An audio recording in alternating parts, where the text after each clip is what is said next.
As many fans of this channel know, I am African and I grew up in Africa. It is easy to believe that you're destined for poverty, and yes, most people from poor countries believe that.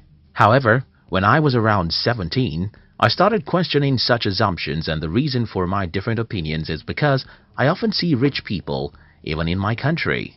But there are some other explanations for the reasons why some people are rich in poor countries. It may be that these people do ugly or illegal stuff.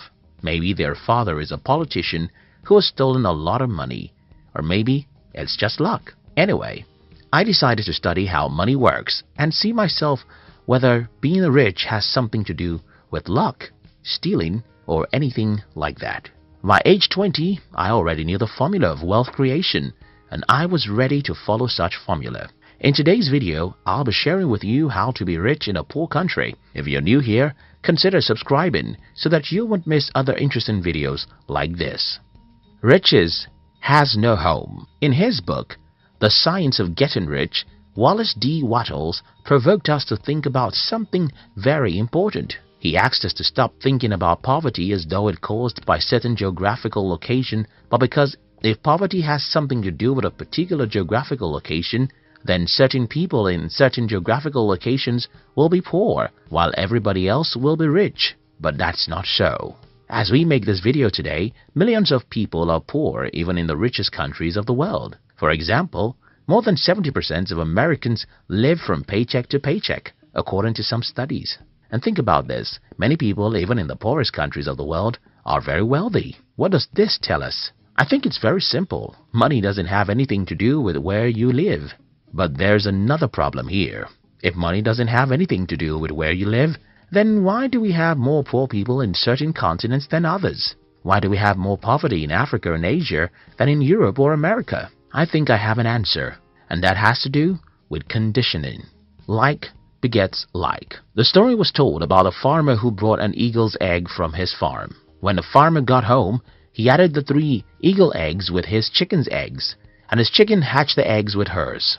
Many months after the little eagles have been hatched, they are there right with the chicks, eating everything the chicks were eaten, walking around the way the chicks walk around and having the same aspirations like those of the chicks. These 3 eagles grew up and lived their entire life just like chickens. They never flew or dared to live like an eagle. I'm sure that you will believe this story easily because it happened in the kingdom of the birds. Well, like those eagles, like always begets like, even amongst human beings. So, what happens in poor countries is that when you're 7 years old, you'll notice that everyone around you is poor. And not just that these people are poor, they always blame someone else for their poverty. At age 7, you may not understand these people, but by the time you're 17, you're already successfully initiated into their evil world. What then happens is that as a young adult, whether you listen to your father, your mother, your uncles or teachers, everyone is blaming someone else for their state of being poor. It doesn't matter how strong you are, the natural thing to do is to become like these people. By the time an average human is 21 in a poor country, he has started thinking that the reason why he is poor is that the government or devil makes him poor. From this point, you can see how easy it is for these people to be poor and also make their children poor. It's pretty simple. Whenever you blame someone else for your life, what you're doing is folding your arms and saying, "It's not my fault. Let the man who causes man's poverty to come and make me rich. It's not my fault. Let the man who causes poverty to come make me rich." So the number one reason why most people are poor in poor countries is that everyone around them is poor when they are growing up. These people would not have become poor solely because everyone is poor. It's even worse because most poor people blame someone else for their poverty, and then they successfully teach their children to learn how to blame others for their lives. They have successfully destroyed such children's lives because they too will grow up not taking responsibility for their lives. The other problem about growing up in a community where everyone is poor is because you will never have any worthwhile mentor. Because everyone is poor, their advice will just lead you to where they are, and that's not where you want to be. For instance, I had to stop taking advice from everyone in my family when I was about age 19. The reason I stopped taking advice from these people is that all their advice is very bad, and they think their advice is the best. For example, my family members advise me to get a university degree because if I don't have a degree, I cannot be successful in life. They advise me that it is good to work for a bank, while I think it's better to build a bank. I mean, almost every advice my family members gave me about money, even till this day, is stupid. And what I did was to ignore them and instead choose successful people online and through books to be my models. Not everyone can do what I did. In fact, not everyone will ever have the insight into the fact that your poor uncles and parents had given the wrong advice about money. And that's a major reason why most people in poor countries are poor. The strong exploit the weak. When I claim in this video that one of the reasons why most people are poor in poor countries is because they have poor mentors, someone will ask me, okay, who made the first man poor before he became a mentor for others? This is a good question, and the answer is in the fact that the world is a jungle where the strong eat the weak. Most of the years of our existence as humans are filled with battles between nations. We should also remember colonization and exploitation from one country to another. All these battles would not have left some countries poor if not because they are not physical battles. Think about it, as you would think about rape. When a man rapes a woman, he thinks it's just a physical act, but for a woman, it's spiritual and emotional. And though the act of rape can happen in 5 minutes, the victim can live with the pains for 50 years.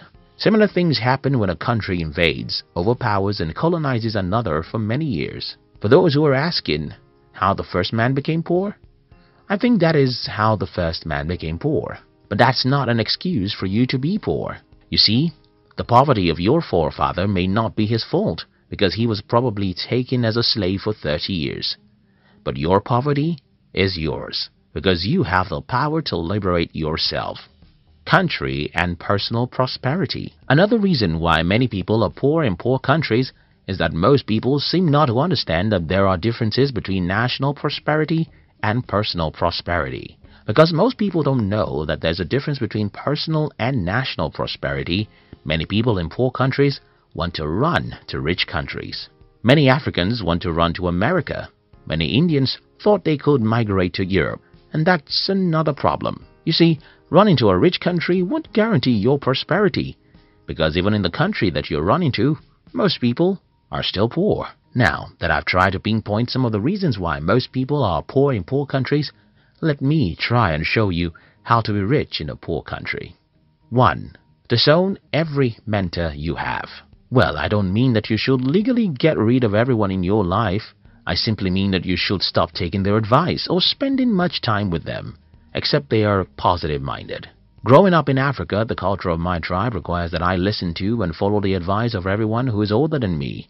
But at about the age of 19, I started revolting against the advice of my family members, especially their advice about money. When I was 21, it had become very obvious that I was a black sheep of the family. Until today, these people just don't have any advice I can follow about money. Don't get me wrong, I love my mother, father, uncles and siblings. I love my African friends, but I don't take advice or spend time with you if you're negative. This is the first thing I think you should do if you're from a poor country.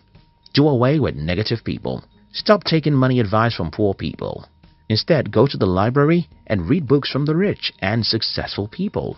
Check online and follow some inspiring people who will make you believe in yourself. 2. Understand the difference between personal and national poverty. Don't assume that you have to be poor simply because your country is poor. You can be rich, even in a poor country. As I have explained earlier, being rich is not a factor of where you are from or where you live. Being rich is a factor of how you use your mind. 3. See the half-full cup. I suffered ill health for the first 17 years of my life, and I hated life for every minute of those sicknesses. However, a few years after I regained my health, I understood that such terrible health challenges was a blessing in disguise.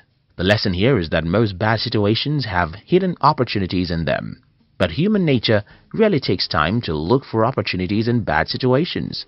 If you live in a poor country, you have to learn how to see the cup of your country as half full, not half empty. You have to be positive and believe that there are opportunities for you somewhere in some corner. Only you can believe that and take proactive actions that will lead you there. In conclusion, everyone watching this video from Africa or Asia should sit down and rethink their path in life. We should stop being negative about what is possible for us. We should believe in ourselves and pursue really big dreams. We should understand that money is not a product of any geographical location, but the product of our mind. I hope this video helps someone. Thank you very much for watching our videos. I'd like to give you another interesting video for you to enjoy next.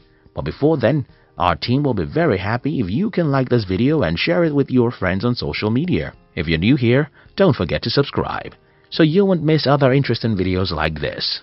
Look at your screen now to see 2 other videos we handpicked for you to enjoy next. We love you.